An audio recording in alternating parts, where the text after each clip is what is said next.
let's look at it and let's look at it high level and the content is what's really important because we can't get caught in the weeds on this thing. So, and I can tell you that we're going to work really hard over the next, and we don't have much time. We're meeting, what is it, 12 and 13, 14, whatever it is. I think at this juncture, it's safe to say we can Tallahassee. I think we can do that. And, you know, I told you, I don't see a problem after what I was concerned about whether we wouldn't get through things where we had to be here and had to have people come in. We got through what we needed to get through, so we can do it in Tallahassee. But it's going to be here before you know it. And it's a cycle around all these meetings. So please get us as quick as you can your feedback on the recommendations, that we will get you as quickly as we can a draft report. And then the other thing I've said to Coral Springs Police, Coral Springs Fire, Broward County Schools, Broward County Sheriff's Office, is that, again, I'm going to get them the information they need to act on these matters that came up that they need to review and hopefully act on. But they've all been given copies of the material and given them the opportunity to provide us with feedback on any factual discrepancies or things that they have concerns with from a factual standpoint. Not a conclusion standpoint, not an opinion standpoint, but facts.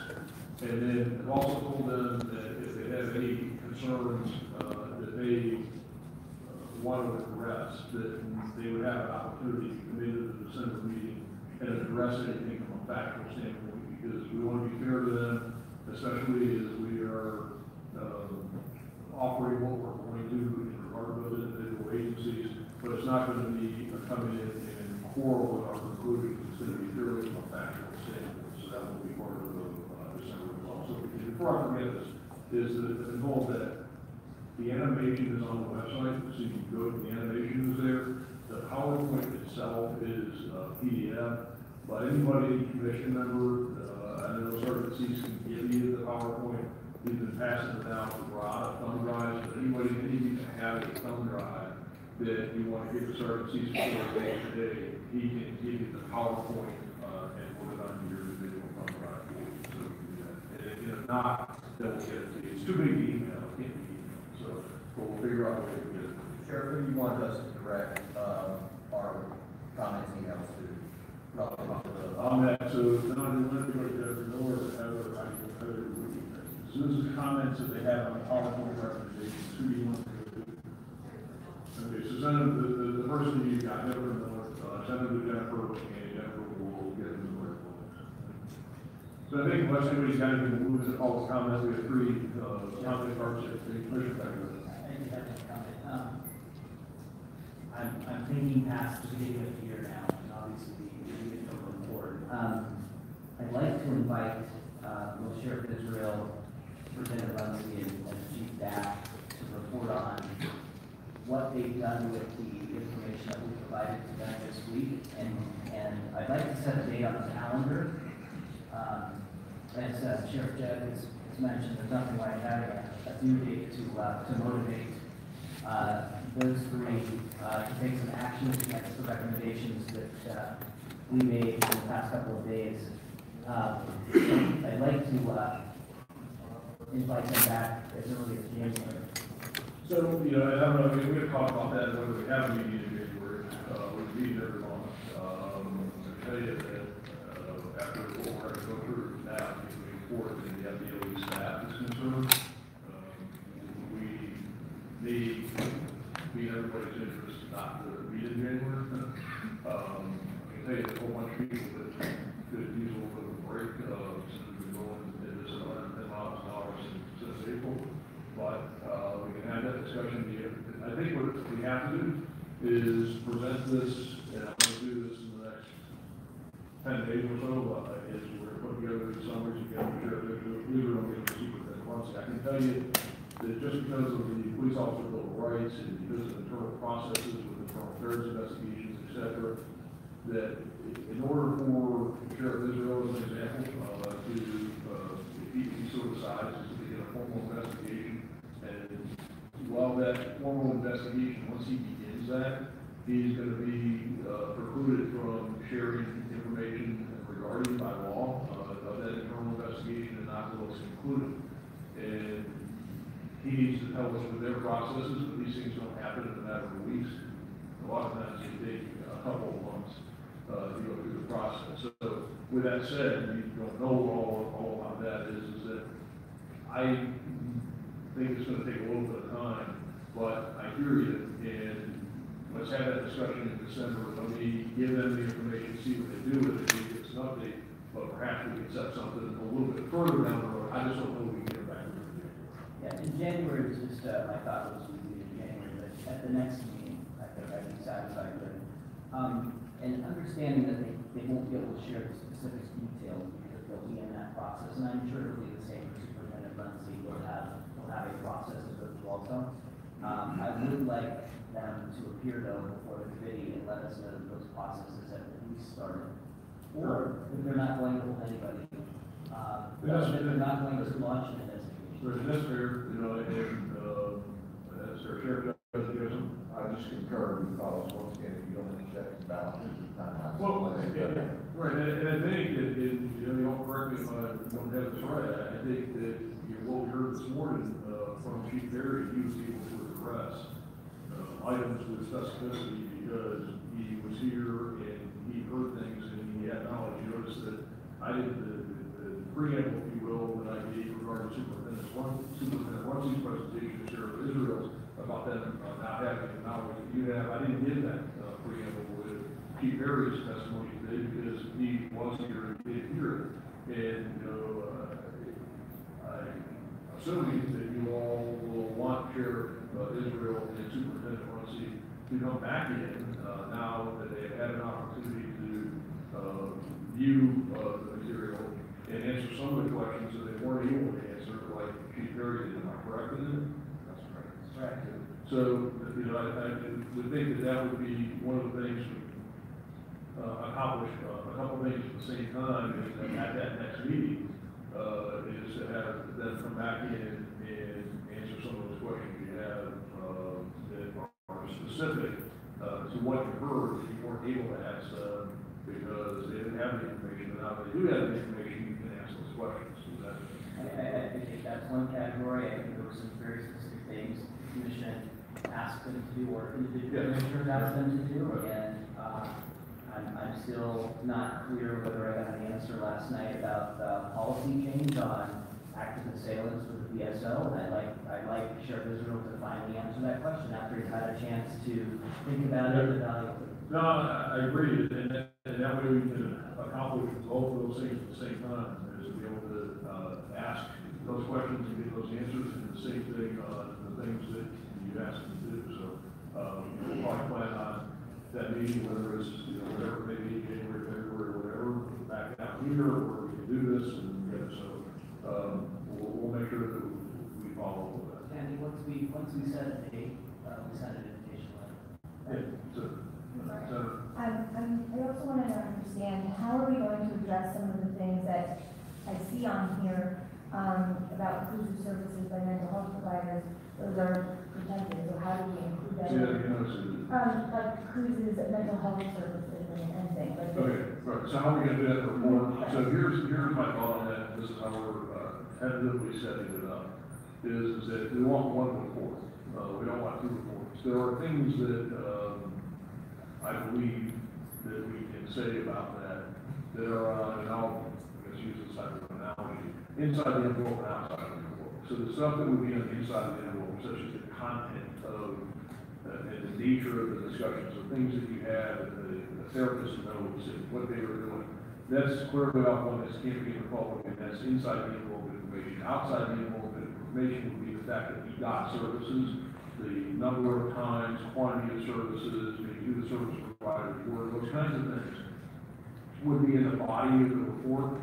And then the way we're setting it up is to detail the inside the envelope confidential information, or put it in an appendix, so that we would have a version of the report that would be shared, and a version that would have those things in the appendix that would be a confidential version that could be shared to those who could see that version of it. So that's the direction we're going. going in so that we don't have two reports, we have one report, and the information that is private would be in the appendix in the various topics. Another one that we have to put is we're going to include copies or talk about with specificity is the FSSAT, because it is statutorily confidential. There are things we can say about it, but as far as getting into the specific data elements, so using the appendix for that information and using the body for the stuff that we can share and ask. I would ask that we include in the appendix, if that's the approach that we take,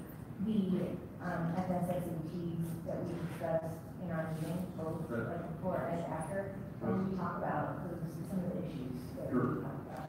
If we do it, and we'll see what others, but I would think that it would be important this year, and maybe you get some guidance from you, and you can talk to the president about it, and talk to the House about it, is the full version with that shared with the limited right people within the legislature. And so, I think we just need to make sure that we're distributing that to the right people, but they need to get, the right people need to get the full thing. So we'll make sure we address that FSSAT and the share code.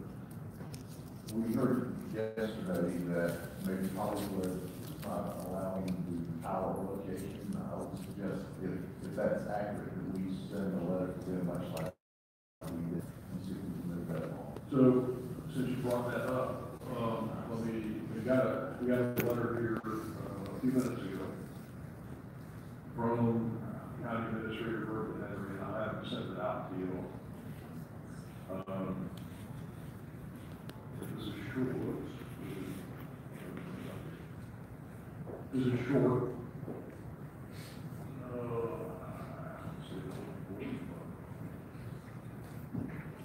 So that she just sent a letter to update us on that particular issue. So this is short. It says, this is from the county administrator to you all. I understand there was again discussion regarding Broward County's E911 radio system during your hearings. Following our testimony during your July meeting, we have endeavored to keep the commission informed of our progress. See the most recent letter, which is the one you have. If you believe my presence is necessary, I am happy to make myself available. To summarize and update the content of the aforementioned letter, we have identified and secured the location of each of the towers with one remaining tower requiring a variance from the city of Hollywood. Tamarack approved construction permit for the site and eminent domain proceeding for the tower in the parking area was concluded in the county's favor. All equipment necessary for system installation has been received and shelter construction has begun. The county commission approved the contractor Motorola and placed an order for $8 million in subscriber equipment, radios, mobile units, etc. Again, I reiterate, the county is moving expeditiously to get the new system up and running, as confirmed by Motorola. The county procured Motorola's latest technology with maintenance contracts, assuring the latest upgrades whenever released. So I will have commission staff forward out that copy of that letter to you. That was a few hours ago from Burton Henry, signed by Burton Henry, county administrator, and my thought is that we take her up on that, and when we meet down here next time, we ask her to come back in and continue to address this. So that works. Outside of that, if there is a Hollywood or any other problem, she can bring that to our attention. Right, we'll ask her to do that. So we'll follow up in along your lines, Mr. Petty, is that when we set the meeting, we'll send it invite to the county administrator next week. All right, 21 Hollywood. Old company.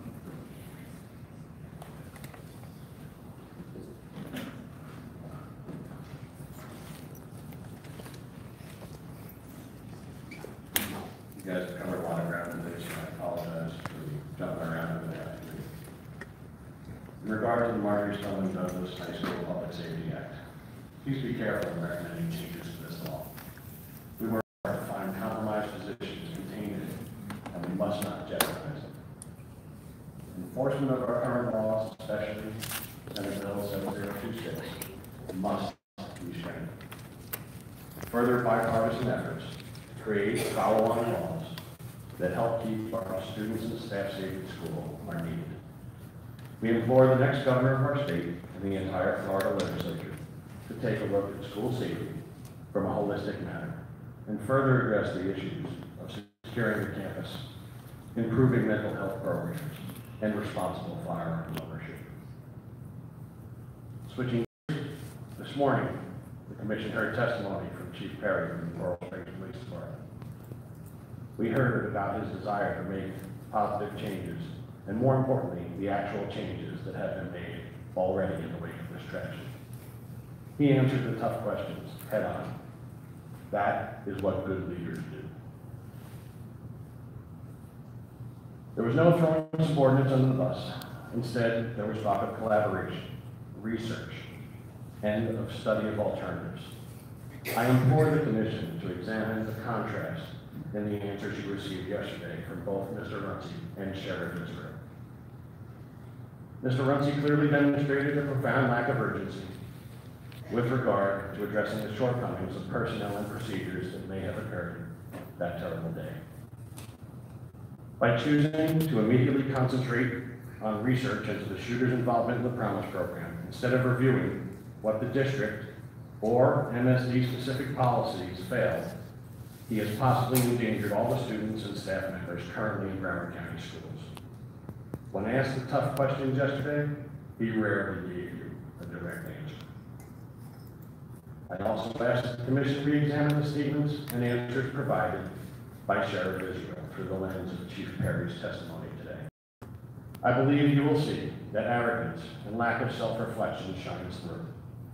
In the immediate aftermath of this massacre, Broward Sheriff made numerous comments referring to the operation as a success. I think we have seen presentations this week that show this is not the case. There are also questions regarding the Broward Sheriff's Office actions in the years leading up to this tragedy that were not asked.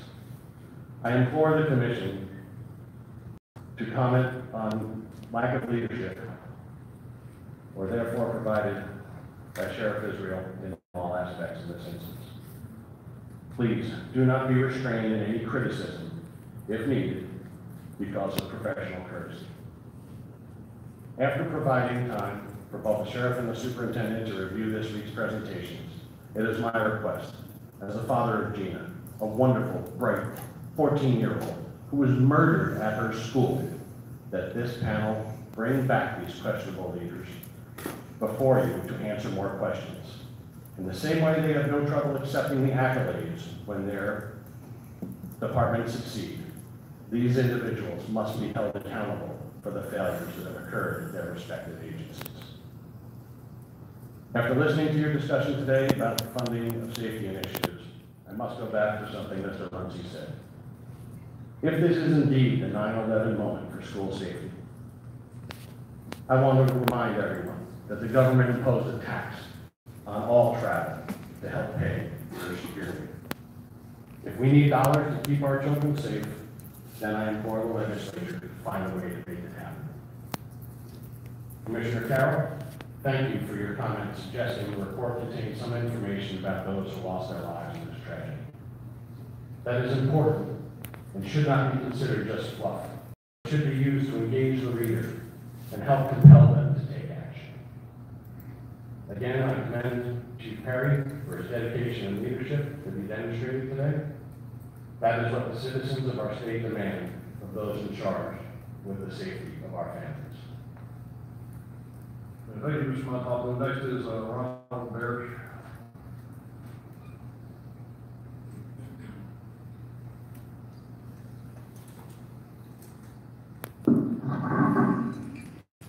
Name is Ronald Bruce Parrish. I'm here today to tell you about the tower. I got this. I'm going to tell you why. I've been in contact with Tamarack, and I will tell you what's going on right now. Okay? As of August 22nd, 2018, a resolution of the City Commission of the City of Tamarack, Florida, approving a ground lease and joint use agreement with Broward County, authorizing the appropriate city officials to execute the said documents for the construction of a 300 feet public safety radio tower and grant equipment facility in the city property located at 7525 Northwest 88th Avenue, Tamarack, Florida, 33321, at an annual rent of $10 for a maximum term of 50 years, providing for conflicts, providing for severability, and providing for an effective date. I will tell you that there were variances. Because of the delay, there were variances, there were borderlines, and there were obstacles.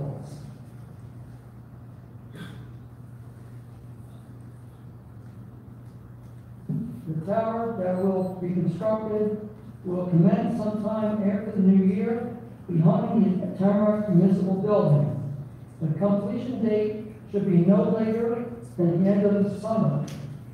But I will keep you informed. If anything else develops about 911 tower, please read these statements. I will tell you to the Stone Safety Commission today, please, it's going to happen. And it's going to happen. Don't worry about it. That tower is going up. Okay? 300 feet high, 150 feet above it. Above it will be the lights. It's going to take care of Parkland. It's going to take care of Coral Springs. It's going to take care of North Lauderdale, Tamarack, and those areas. Parkland, you're finally going to get your tower, and it's going to happen. I want to let you know that because I was in constant contact with Tamarack themselves just a few days ago. That's what he said. That's the reason why it was delayed. It was supposed to have been constructed and completed by the end of next month of December, which is December. That's the reason that happened. Okay, so I want to let you know that. Also, I want to go into something else. Bulletproof steel doors must occur for the classroom doors. You've got to get them in because the students are still scared. They don't want to have to be scared anymore. Okay? So if someone comes in with an AR-15, they'll be able to be protected. So that's what I'm saying. Office doors also, the administration office doors should be protected. That's what I'm saying. Also, try to think about bulletproof backpacks. Mr. Mayor, you're over your time, so please wrap it up. Okay, thank you. Bulletproof backpacks that will take an AR-15. Please remember everything that I said. That tower is going up. Thank you. Next is Ernest Forsberski.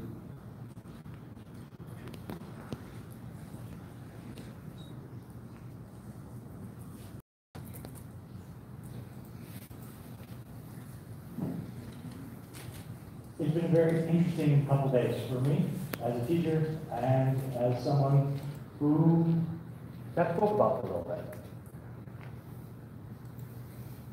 We at Douglas have a unique situation.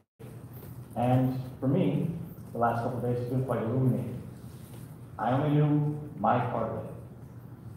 And this today, and the presentation by dude in the back, who I forgot your name, was for me very alleviating of a lot of mental issue. Today I was watching as much as I could because we have to teach. But I was watching your recommendations. One of the things I cautioned with the recommendations is please remember all the jobs that teachers already have to do, especially the teachers at Douglas. I have my curriculum I have to get through, but I also have 30 to 40 kids. By the way, think about that when we talk about hard corners. Not 25, 30 to 40 kids. And think about my personal classroom now, since I don't have access to my old classroom. I'm in one of the portables that has no safe zone. That's why I bought the actual window films. But aside from that, I want you guys to bear in mind what teachers have to do, aside from just be a teacher. I have to worry about my children's safety. I have to worry about my own safety. I have to worry about making sure that they are okay mentally and physically. I had 2 students today coming to my classroom looking unusual. One because he's got a grandparent that's ill. One because my girlfriend broke up. Girlfriend broke up and I don't care about. But the grandparent who's ill. The lesson I gave today was lost on him because he's about to lose a grandparent. And this is the stuff that we have to deal with every day.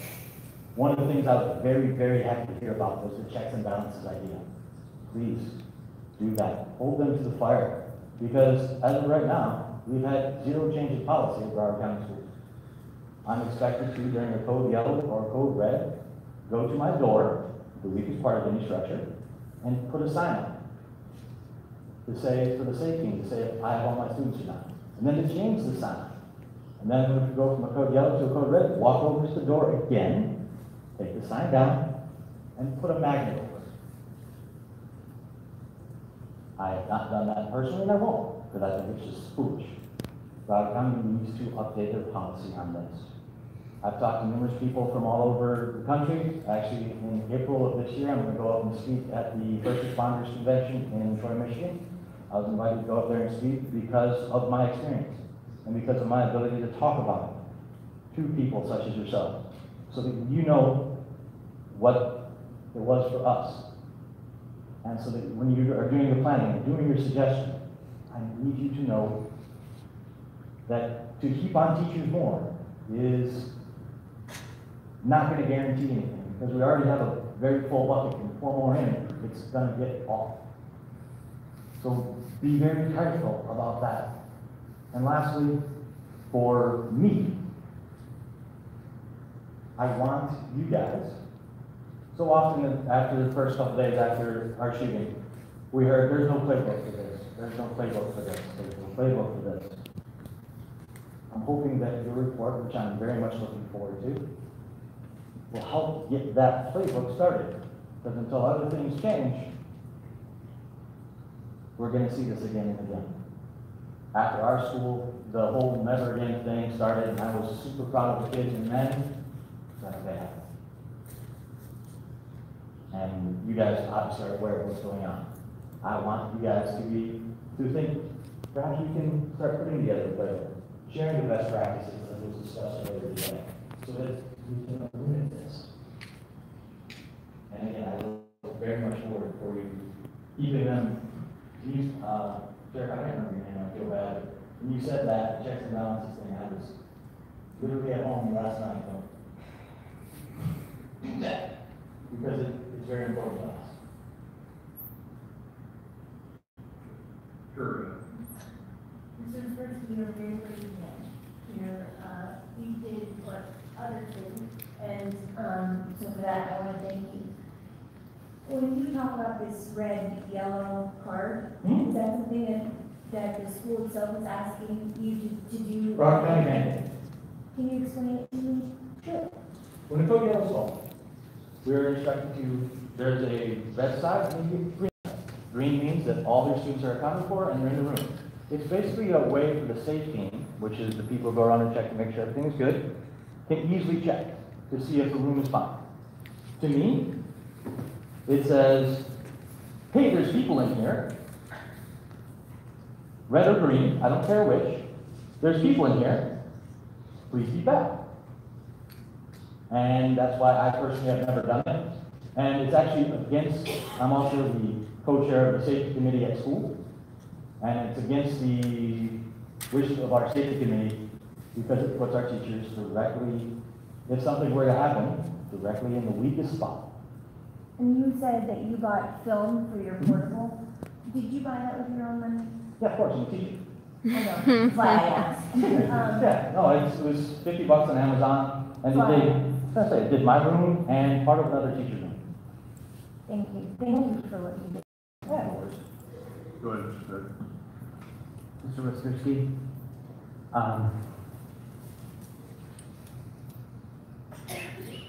I agree.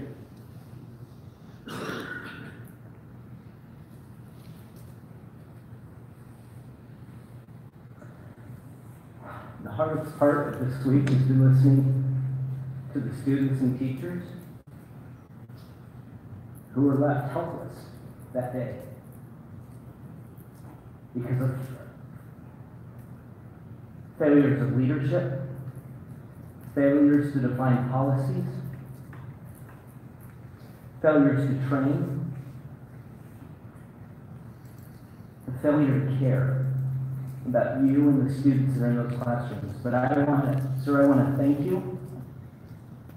It was difficult to tell from the video, but I believe you're the image that haunts me in my mind to this day of all that we saw this week was the third floor hallway filled with over 100 kids.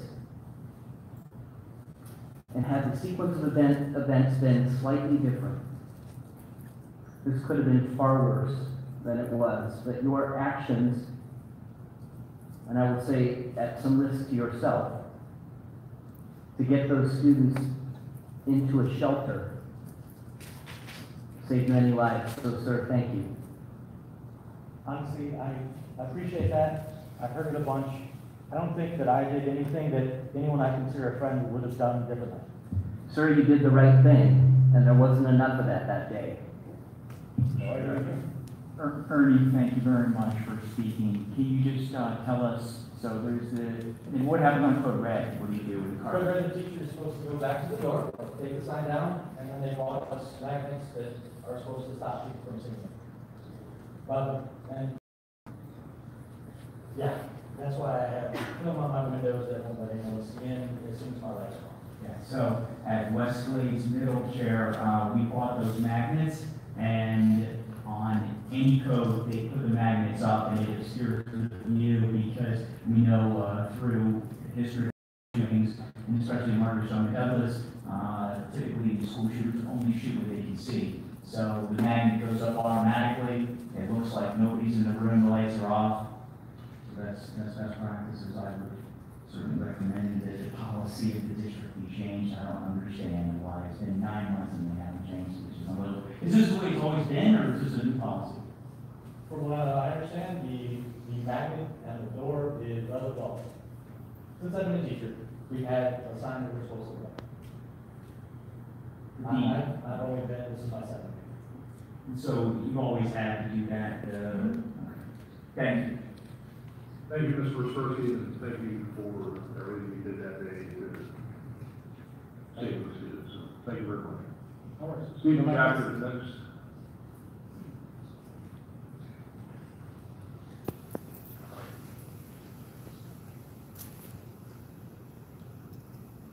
This tragedy, your tragedy, our tragedy, my tragedy, involved a public school, which is basically at the heart and core of America's attempt to form the generations to come. So in honor of those 17 souls that lost their lives that day in a public school, I'd like to read you the words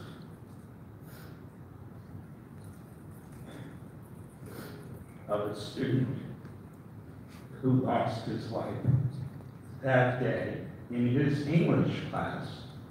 So he wrote this poem in his English class, and I'd like to read it today. Life is like a roller coaster. A free-verse poem by Alex Shackford. Life is like a roller coaster.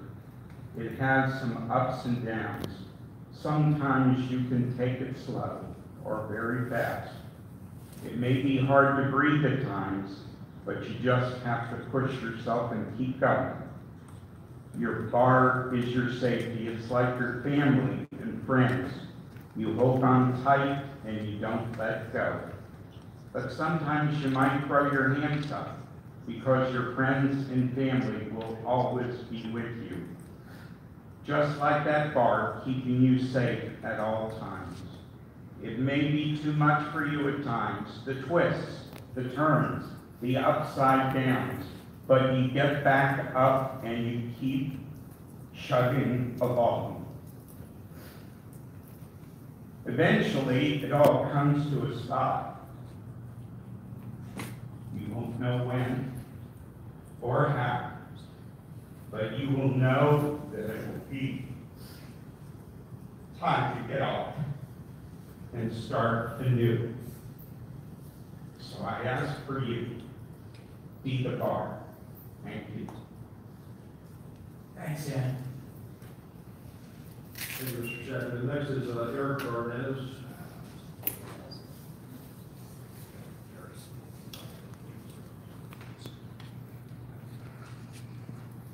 Good afternoon, I'll just quickly, it's Eric Garner, that's fine.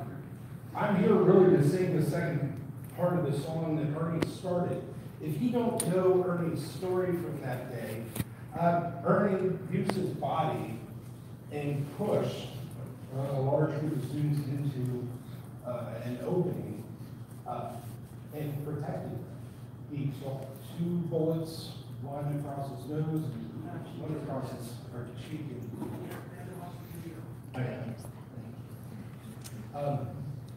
I'm just really proud of what he did there. But I want to address some of the things y'all have been talking about, and I want to remind you, Ernie and I'm a teacher, so he knows. Ernie and I are the implementers of what you folks decide. And it's unbelievably important that you remember that. That, I'm looking at a lot of people that have a lot of stars on their lapels and a lot of important people. But we're the ones that have to walk it. So please, as you put your recommendations out there, remember us, ask us, bring us into the conversation. I know you folks have been very good about doing that so far, but I would ask that you continue to do that. I did want to address the red card and the green card, how long that's been. I've been a teacher for 26 years. I spent most of my career in Miami-Dade County, and then I transferred out to Douglas. As part of my job in Miami-Dade County, I worked with the police department down there, helping them on full-scale drills.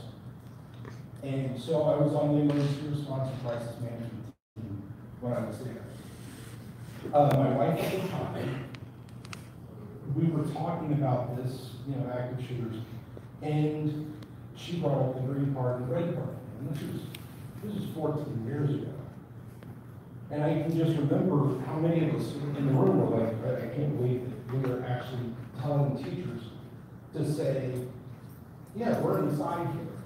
And I just want you to remember how many shots were actually fired on the second floor. Those rooms were dark. They didn't have any green card, red card. They had nothing covering those windows. They were dark inside. And that's what saved their lives. Another thing I feel like I need to mention, because we're hearing mixed messages. We're being told that Safer Watch is the app that we should be using. I don't know how many of you know what Safer Watch is. It's created by Broward Sheriff's Office.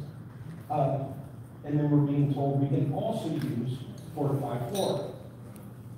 Well, that's a mixed message. And I think this is the one time we really need to have an absolute. And a lot of these things need to be asked. So I'd also ask that you have that discussion. Right? Thank you very much for your time. Thank you for, we're honored that you're here doing this for us. Thank you. Thank you, sir. Next and last one is Jennifer Constantine. Can you do me a favor and hold this up for me? Thank you.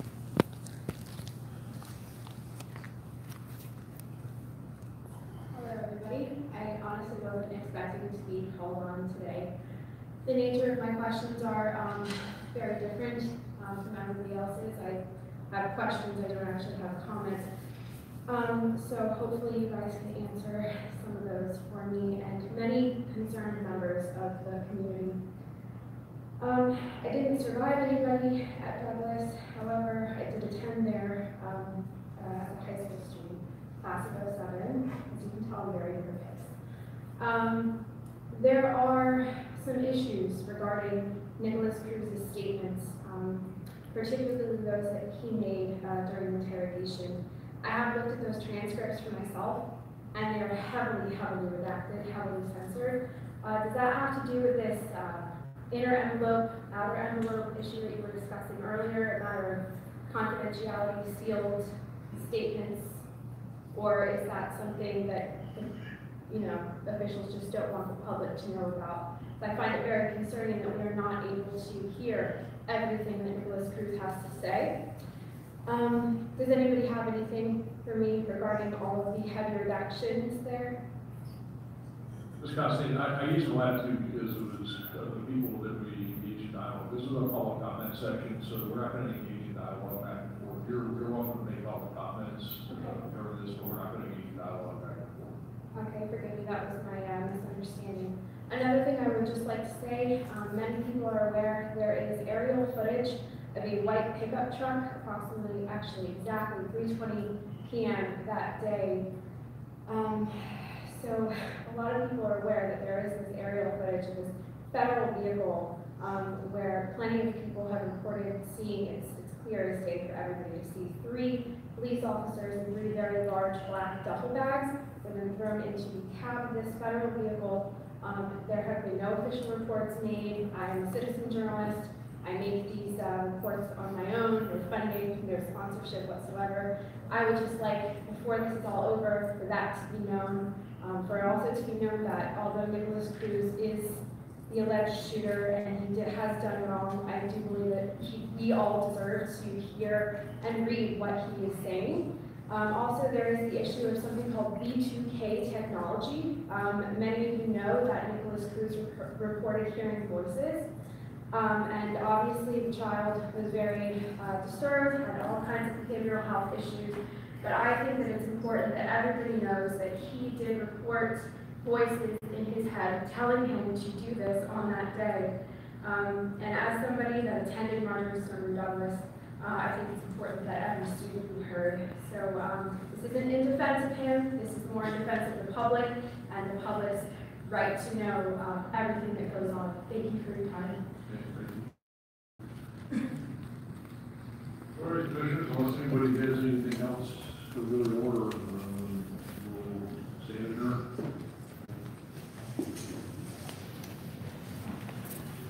Okay, so as you guys can see, I was the last person to say anything today, and I should probably watch my 6 on the way out of here. They were not too thrilled with my questions. Thank you for holding it for me, by the way. It's not done yet.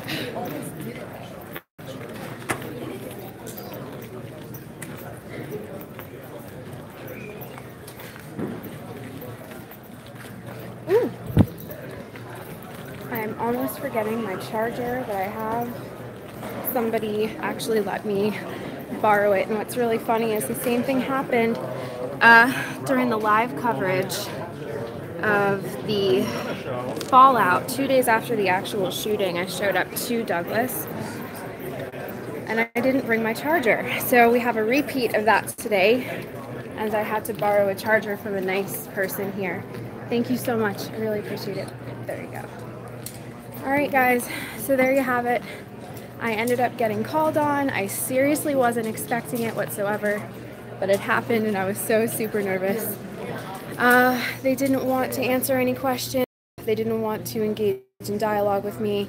I misunderstood. I was told that I had several questions to be able to ask. I didn't understand that it was mostly just public comments, and I really hope that it didn't come off that I was defending Nicholas Cruz in any way. It's more just about having the public's right to be completely informed with what's going on. So while I didn't get any answers, I did get to be heard, and the public now, everybody at this meeting was made aware of something called voice-to-skull technology. These are These are textbook MK Ultra techniques. The word MK Ultra, that term has not been used, to my knowledge, throughout the entire week. There has been no talk of any of Nicholas Cruz's statements that indicated that maybe he was being handled, that he was being coached, that he was being trained and led to do this sort of thing. Hello. And, you know, I really didn't expect it to come up, but also I feel it is my responsibility and I feel a sense of obligation to speak these things, because really nobody else is doing it, and especially not in any kind of a public capacity. So maybe maybe I just made a huge fool of myself, and I think that's okay. I think it's important that people ask questions. I gotta tell you, I really didn't expect to get called on for questions. There must not have been many people that wanted to get inside and make comments today. I actually feel pretty stupid because the other people that made comments were have survived people that died in the shooting. But thank you, Pegs. Thank you. I really gotta say I was not expecting to be called, so I just asked a cameraman to hold my phone and record that for me. Is extra. I'm sure you guys could tell I was so nervous. I could hear my breath shaking in the microphone. And, well, I did what I came here to do. I made comments that nobody else made. I spoke from my heart, and I stand by it. So thank you guys so much for tuning in. I hope everything goes well. I hope I'm not followed on my way out of here. I hope I'm not... I had to fill out a whole form full of all of my personal information, and I wish you guys could have had eyes on the main sheriff up there from Pinellas County. He was shaking his head and sucking his teeth, and he didn't want to hear anything that I had to say. I mean, I must just be the quintessential annoying little field reporter that wants to ask tough questions. I'm not Mockingbird Media. I have no funding. I have no professional equipment. I like to call myself citizen or civilian intelligence, I don't think we can depend on Mockingbird Media to bring us any of the truth. We certainly can't depend on our officials to deliver us anything truthful, or at least a lot of the truth. They're going to omit a lot of things. So, yes, Red Ball 73, I do. Like I said, I attended Marjorie Stoneman Douglas, and I knew Coach Weiss. So earlier, I actually, on my Facebook, I did a live stream, and I got some footage there with my friend Ray, who I did attend high school with at Douglas as well. His older brother is Aaron Weiss, the football coach that was slain on February 14th that day. So yes, I knew him personally. It's a very difficult, very complicated situation. I certainly hope nobody is offended, or got the idea that I was defending Nick Cruz or anything like that, because I'm certainly not defending any of his actions. That's obscene to suggest. However, what I am doing is trying to open the dialogue and find out why Nicholas Cruz's statements were so heavily redacted. And there was talk earlier of this, privileged information. It's my understanding that all juvenile psych records are closed, and I completely understand that. However, in situations such as this, where we are, say it was one murder investigation, the records of a juvenile psych record would be opened for the purpose of investigating even one murder, let alone 17. So if ever there was a time to unseal juvenile psych records, now would be the time. I happen to believe, now listen, this is just conjecture here, but this is my intuitive / researched perspective, that Nick Cruz was handled, that Nick Cruz was and continues to be a very central subject of MK Ultra mind control techniques, and that he was handled, he was led to do this, he was made to do this, he was coached, and while he sits and rots in jail in solitary confinement, plenty of people that had a part in this walk free. So as a journalist, as an investigator, as a concerned member of the community, I want people to know that there is something far more sinister at the root, at the base of this system, and that it does not all fall on the shoulders of one disturbed young man, and it doesn't even fall on, you know, the principal or the you know, the security guy, or this has been a long time in the making. So all right, you guys, I'm going to sign out. I have a lot of eyes on me here. I hope I didn't make a fool of myself. I was incredibly nervous. I've never been up in front of so many officials like that. Was not expecting them to actually call on me. I was asked to fill out a form encompassing the questions and comments that I was going to cover, and the basis of my form that I filled it out in question form. So they allowed my questions, you know, they looked over my paper and they could see that all of my statements were in question form. I wrote down that I was going to be asking about voice to skull technology. I was going to be asking about the heavily redacted statement Cruz, and they allowed, obviously they read the paper. He called my name, the sheriff of Pinellas County over here, who I've been filming all day. He called me by name, and you know, they had to have read my paper and looked at the questions that I wanted to ask. So they really did. Thank you for that. I really appreciate it. That's the camera guy that held the phone for me while I went and talked. Oh my gosh, you guys. So, all right, I think I'm going to sign out. I think I'm going to go around and say hello to people. I think it would be best if I put my phone down and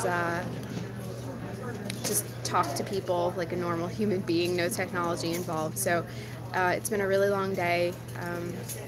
I really appreciate all of you guys who tuned in. I do this because it's my understanding that only 3 or 4 statewide media companies aired this at all. So I am the only alternative media outlet, that streamed this today. I really wish I could have gotten here on Tuesday, because this has been a week-long event, and I certainly wish I could have come here and filmed it from the start. But I got here today, I said my piece. The sheriff of Pinellas County shook his head, sucked his teeth, really didn't want to hear it. So, I mean,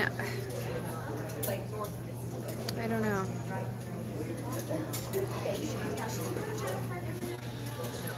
I don't know. Alright, you guys. I'm surrounded by scum. And I can't even help it. I wear my emotions on my face. So if somebody walks by and I don't like them, I can't help but just give them the look like, you suck.